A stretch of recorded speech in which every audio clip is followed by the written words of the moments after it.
श्री स्वामी समर्थ. जय जय स्वामी समर्थ. श्री स्वामी समर्थ. जय जय स्वामी समर्थ. श्री स्वामी समर्थ महाराजांच्या नामस्मरणाने आजच्या व्हिडिओला सुरुवात करूया. शुभ दुपार तुम्हा सगळ्यांना. कसे आहात तुम्ही सगळे? आशा व्यक्त करते स्वस्त असाल, मस्त असाल, स्वामींच्या सेवेमध्ये रममाण असाल. आज आहे सोमवती अमावस्या, म्हणजे दुपारनंतर आज सोमवती अमावस्या चालू होत आहे. म्हणजे माझा व्हिडिओ बघाल तोपर्यंत दुपार संध्याकाळ तर साहजिकच झालेली असेल. आज संध्याकाळी काय करायचं आहे ते तुम्हाला सांगते आणि उद्याची सेवा संध्याकाळच्या व्हिडिओमध्ये सांगते. त्यामुळं दोन्हीही व्हिडिओ आजचे अवश्य बघा. तुम्ही चॅनलला सबस्क्राईब केलं नसेल तर सबस्क्राईब करून ठेवा, कारण खूप सुंदर सुंदर व्हिडिओ आपल्या चॅनलवर येत असतात. सेवा, उपाय किंवा अनेक गोष्टी, सणवार, व्रतवैकल्य याची सगळीच माहिती आपल्या चॅनलवर तुम्हाला मिळत असते. तर चला आजच्या व्हिडिओला सुरुवात करूया. सोमवती अमावस्येला काल सांगितल्याप्रमाणे महादेवाच्या मंदिरामध्ये जाऊन या एक दोन ज्या सेवा तुम्हाला काल सांगितल्या किंवा उपाय म्हणू शकतो, तर त्या सगळ्यांनी आवर्जून करायच्या आहेत. कारण सोमवती अमावस्येला केलेलं दान असेल, उपाय असेल, ते आपल्याला जवळजवळ 1000 अमावस्यांचे पुण्य, 100 सहस्त्र म्हणजे 100 किंवा 1000 गोदान केल्याचं पुण्य आपल्याला देऊन जातं. आणि सगळ्यांना माहिती आहे की आपल्याला अमावस्या पौर्णिमा हे खूप महत्त्वाचे दिवस असतात. उगाचच घाबरून जाण्यासाठी नाही, तर विविध सेवा, उपाय यांसाठी अमावस्येच्या दिवसाचे खूप सारे महत्त्व आहे. अमावस्येला संध्याकाळी कर्पूर होम सगळ्यांनी करा. आता कसा करायचा बहुतेक व्ह्युअर्सला पाठ झाला असेल, पण जे कोणी नवीन जोडले गेले असतील त्यांच्यासाठी सांगते. अमावस्येच्या संध्याकाळी म्हणजे अगदी आज आणि उद्या पण तुम्ही हा उपाय करू शकता. कर्पूर होमचा एक नारळ घ्यायचा आहे. आता बरेच प्रश्न तुमच्या मनात खेळतात, त्याचे सगळ्याचं उत्तर मी तुम्हाला देते. नारळ पाण्यासहित, शेंडीसहित घ्यावा. तो शक्यतो सोलू नये. कधीही देवाला किंवा कोणत्याही उपायाला किंवा कुठंच सोललेला नारळ घेऊ नये. बऱ्याच मंदिराच्या इथं बघा सोललेला नारळ मिळतो, तर तो घ्यायचा नाही. तर असोला म्हणजे पूर्ण नारळ घ्यायचा. याचा अर्थ असा नाही की आपण शहाळ पितो तसा हिरवा, सालीचा नारळ, थोडक्यात तुम्हाला कळलं असेल. त्यानंतर देवघरासमोर संध्याकाळी दिवाबत्ती करून बसायचं आणि नारळाची जी शेंडी आहे ती देवाकडे करायची. नारळाची शेंडी देवाकडे केल्यानंतर त्या नारळाला हळदी कुंकू लावून हातामध्ये लावल्यावर हातामध्ये घ्यायचं आणि त्या नारळाला, आता बघा तुम्ही नारळामध्ये पाणी कुठून येतं ही एक नैसर्गिक चमत्कार आहे. आणि पाण्याला जिवंतपणा असतो, पाण्याला भावना असतात, पाण्याला इच्छा बोलून दाखवली की ती पूर्ण होते. हे तर आता शास्त्रीय पद्धतीनं पण सिद्ध झालेलं आहे. काय करायचं आहे, हा नारळ हातात घ्यायचा, त्याची आधी पूजा करायची, दिवाबत्ती लावून व्यवस्थित पूजा करायची. त्यानंतर एका डिशमध्ये, एका तांबणामध्ये 7 कापराच्या वड्या घालायच्या आणि 2 वेलदोडे आणि 2 लवंगा घालायच्या. या 3 गोष्टी एकीकडे ठेवायच्या. ह्या नारळाची पूजा करायची. त्यानंतर हा नारळ हातामध्ये घेऊन तुमच्या जे काही डोक्यात आहे की नाही, इच्छा असू देत किंवा निगेटिव्हिटी जी तुमच्या घरामध्ये आहे ती दूर होण्यासाठी जरी तुम्ही बोलत असाल की माझ्या घराला कोणाची नजर लागू नये किंवा माझ्या घरातली निगेटिव्हिटी बाहेर जाऊ दे, माझ्या घरात जो काही आर्थिक, मानसिक, शारीरिक त्रास होत आहे तो सुद्धा दूर होऊ दे, हे सगळं त्या नारळाशी आपण श्रीफळाशी बोलायचं आहे. कारण पाण्याला जिवंतपणा असतो. नारळ हे खूप शुभ मानलं जातं. आता हे झाल्यानंतर उठायचं आहे. 1 कापराची वडी त्याच्यावर जाळायची आहे. अशा 7 वड्या तुमच्या जवळ घ्यायच्या आहेत. एक एक वडी जाळत जाळत तो जो नारळ आहे तो सगळीकडे फिरवायचा आहे. असं व्यवस्थित सगळीकडे फिरवायचं आहे. व्यवस्थित हे काम करायचं. कधी कधी नारळ थोडासा पेट घेतो, म्हणून हे नेहमी तामणात वगैरे घ्या. असा डायरेक्ट हातात नारळ घेतलात तर ते थोडं रिस्की आहे. तामणात वगैरे नारळ घेऊन एका हाताने व्यवस्थित नारळ धरायचा आणि दुसऱ्या हाताने एक एक कापूर आणि त्याच्यावर 2 हिरव्या वेलची, 2 लवंगा, हे एकदाच. 2 हिरव्या 2 वेलची हे एकदाच. कापराच्या वड्या मात्र 7. मग त्याच्यात एक एक हिरवी वेलची घाला, एक एक असं करून ते तुम्ही 2 हिरवी वेलची आणि 2 लवंगा संपवू शकता. ह्या नारळाचा जो धुनी आहे किंवा या नारळाचा जो होम आहे तो संपूर्ण घरात फिरवायचा. टॉयलेट आणि बाथरूम सोडून, टॉयलेट बाथरूमसाठी आपण वेगळे उपाय बघतच असतो.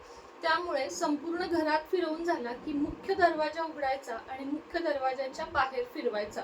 कधीतरी वाऱ्यामुळे तो शांत होऊ शकतो, होऊ दे, त्याच्यातून थोडासा तरी धूर येत असतो ज्याच्यावर आपण कापूर वगैरे प्रज्वलित केलेलं असतं, तसाच फिरवायचा आहे. 7 कापराच्या वड्या संपेपर्यंत हा विधी आपल्याला करायचा आहे. छोट्या छोट्या 7 कापराच्या वड्या घेतल्यात तरीही चालेल. आता प्रत्येक व्हिडिओमध्ये माझ्याकडून सांगायचं राहतं तो प्रश्न म्हणजे, ताई या नारळाचं नंतर काय करायचं? तर तुम्हाला सांगते, हा नारळ जेव्हा शांत होईल, म्हणजे त्याच्यावरची अग्नी हे होईल, शांत होईल, त्यानंतर हा नारळ एखाद्या कपड्यामध्ये गुंडाळायचा. कुठल्याही, असं काही नाही की त्याला लाल पाहिजे, पिवळं पाहिजे, काळं फक्त घेऊ नका. गुंडाळायचा आणि देवघराच्या इथं साईडला ठेवून द्यायचा. देवघराच्या आत नाही, देवघराच्या साईडला ठेवून द्यायचा. हा नारळ तुम्ही अमावस्या पौर्णिमा असं 2-3 अमावस्या पौर्णिमेला वापरू शकता. दुसरा पर्याय म्हणजे हा प्रत्येक वेळेस नारळ तुम्ही पाण्यात वाहून दिला तरीही चालतो. तिसरा पर्याय म्हणजे हा नारळ पाणी संपेपर्यंत वापरला तरीही चालतो. मात्र तुम्हाला जर प्रत्येक वेळेस नवीन घ्यायचा असेल तुम्ही घेऊ शकता. लक्षात ठेवा फक्त, ह्या नारळातून आपण निगेटिव्हिटी बाहेर घालवत आहोत, त्यामुळं हा नारळ फोडून कधीही खाऊ नये. आणि अमावस्येचा नारळ सुद्धा बरेच जण घरात खातात. खरं तर हे संपूर्ण चुकीचं आहे, कारण अमावस्येचा थोडक्यात त्याला उतारा टाईप आपण काढत असतो आणि त्यानंतर हा नारळ आपण वाढवत असतो. तर अशा वेळेस हा नारळ अर्धा जो असतो तो कधीही खाऊ नये. अर्धा एका दिशेला टाकावा, अर्धा एका, त्यातलाच एक एक तुकडा पूर्व, पश्चिम, दक्षिण, उत्तर असा टाकावा. कधीच हे नारळ खाऊ नयेत. वाया जातो हे अगदी मान्य आहे मला, पण तो तुम्ही पक्ष्यांना, प्राण्यांना घालू शकता. आणि प्रत्येक अमावस्येला नाही जमलं तरी चालेल तुम्हाला, कारण प्रत्येक अमावस्येला 30 रुपयाचा नारळ वाया घालवणं हेही आपल्याला आवडत नाही. म्हणूनच कर्पूर होम हा पर्याय आहे की प्रत्येक अमावस्येला नारळ वाढवून तो फेकून द्यायचा आहे. मला सुद्धा बऱ्याच वेळा पटत नाही आणि मी पण हे करत नाही, पण मी कर्पूर होम अवश्य करते. आज संध्याकाळी शक्य झालं तर त्याची छोटी क्लिप मी घेईन. पण कसं होतं, हे असे उपाय करताना ना व्हिडिओ करायला नको वाटतात, म्हणून मी तुम्हाला सकाळची माहिती देत असते. कारण आपले उपाय, आपल्या सेवा या गुप्त ठेवाव्यात. गुप्त कशा, तुम्हाला सांगण्याचं काम तर मी करत असते, पण त्या करताना दाखवणं हे माझ्या मनाला फारसं रुचत नाही.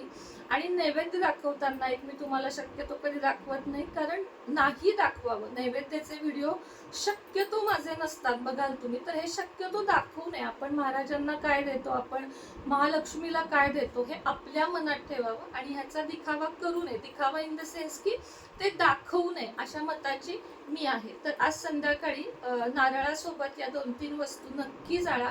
आणि हो, टॉयलेट बाथरूम मध्ये एका काचेचा बाउल घ्या आणि त्यामध्ये खडा मीठ ठेवा. खड्या मिठानं काय होतं, निगेटिव्हिटी निघून जाते. प्रत्येक 8 दिवसाला हे मीठ तुम्हाला बदलायचं आहे. काही जणांना मीठ ठेवणं आवडत नाही. खरं तर हे जाडं मीठ असतं ते चालतं. समुद्री बारीक मीठ असतं, त्याच्यात लक्ष्मी असते. पण ज्यांना ते नाही पटते त्यांच्यासाठी पण पर्याय सांगते की ज्यांना जाड मीठ ठेवायचं नाहीये त्यांनी तुरटीचा खडा ठेवू शकता. बाथरूम मध्ये, टॉयलेट मध्ये, जेवढे घरात 2-3 बाथरूम टॉयलेट आहेत त्या सगळ्यामध्ये ठेवायचं. आणि ज्या वेळेस ह्याचं पाणी होईल ना, तो ग्लास स्वच्छ धुवायचा, भांड, बाउल, ग्लास जे काही असेल, आणि त्यात नवीन पुन्हा ठेवायचं. याच्यामुळे टॉयलेट बाथरूम मध्ये जो राहू बसलेला असतो आणि जे काही निगेटिव्हिटी असते ती संपूर्ण दूर जाते. तसं तर वास्तुशास्त्रानुसार, वास्तुशास्त्रात हे बसतच नाही की घरात टॉयलेट बाथरूम असणं, पण आता पर्याय नाहीये. आपण फ्लॅट सिस्टीम मध्ये राहू दे किंवा बंगल्यामध्ये राहू दे, आपल्याला रूम मध्ये टॉयलेट बाथरूम नसलेला सुद्धा चालत नाही. मध्यभागी नाही असं घराच्या, तर रूम मध्ये पण आपल्याला नसेल तर चालत नाही. तर आपण आता सोयींच्या अधीन झालेले व्यक्ती आहोत सगळेच. मी काही स्वतःबद्दल वेगळं बोलत नाहीये, पण आपण घर बघायला गेलो तरी पहिलं बघतो की बेडरूमला अटॅच टॉयलेट बाथरूम आहे का. पण शास्त्र सांगतं, वास्तुशास्त्र सांगतं की ज्या घरात टॉयलेट बाथरूम आहे ते घर वास्तूमध्येच बसत नाही. आणि हे खरंच खरं आहे.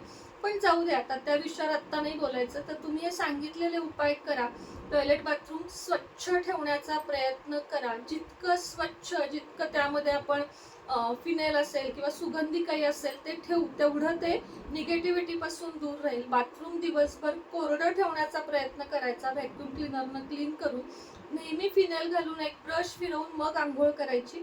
या काही गोष्टी पाळल्या तर मग घरामध्ये टॉयलेट बाथरूम आहेत त्याचे दोष काही प्रमाणात कमी होण्यास मदत होते, दूर होत नाहीत. कमी होण्यास मदत होते. तर तुम्हाला आजचा व्हिडिओ कसा वाटला नक्की सांगा. आवडला तर एक लाईक, एक सबस्क्राईब आणि शेअर नक्की करा. श्री स्वामी